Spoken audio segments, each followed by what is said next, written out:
আযুর্বেদ ৩টি দোষের ভিত্তিতে মানুষ এবং তাদের ত্বককে শ্রেণীবদ্ধ করে: বাত, পিত্ত ও কফ। প্রতিটি ব্যক্তির টিস্যুর একই স্তর রয়েছে, তবুও তারা গুণাবলীতে ভিন্ন হতে পারে, যেমন রং, বেধ, শক্তি ইত্যাদি। ১. শুষ্ক ত্বক, বাত। এটি খুব সূক্ষ্ম, পাতলা ত্বকের সাথে ছোট ছিদ্র এবং ঠান্ডা তাপমাত্রা। এটি স্পর্শের সবসময় শুষ্ক এবং আঁটসাঁট থাকে এবং সূর্যের আলোর কারণে সহজেই ট্যান হয়ে যায়, যা ত্বক লাল হওয়ার পরিবর্তে পোড়ার মতো দেখায়। মানসিক চাপ সৃষ্টিকারী যে কোনো কারণের কারণে এই ধরনের ত্বকে অকালে বলিরেখা, কালো দাগ, কম আভা, শুষ্ক, ফ্ল্যাকি এবং প্যাঁচানো ত্বক এবং ফাটা ঠোঁট থাকতে পারে। ২.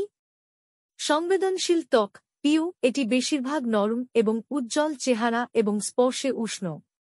এটি প্রায়শই গোলাপি এবং চকচকে হয়, কিন্তু তাদের টিজনে তৈলাক্ত এলাকা, দাগ এবং বড ছিদ্র রয়েছে।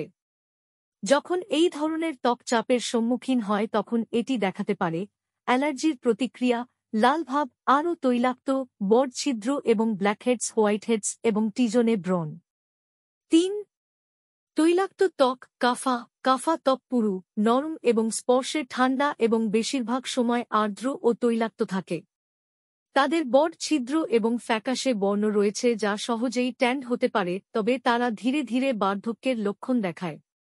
চাপের মধ্যে থাকা এই ত্বকগুলি আটকে যেতে পারে, অতিরিক্ত তৈলাক্ত যা ত্বককে আরও চকচকে করে তোলে এবং ছিদ্রগুলি বড় হয়ে যায়, ব্ল্যাকহেডস, ব্রণ এবং বলিরেখা তৈরি করে।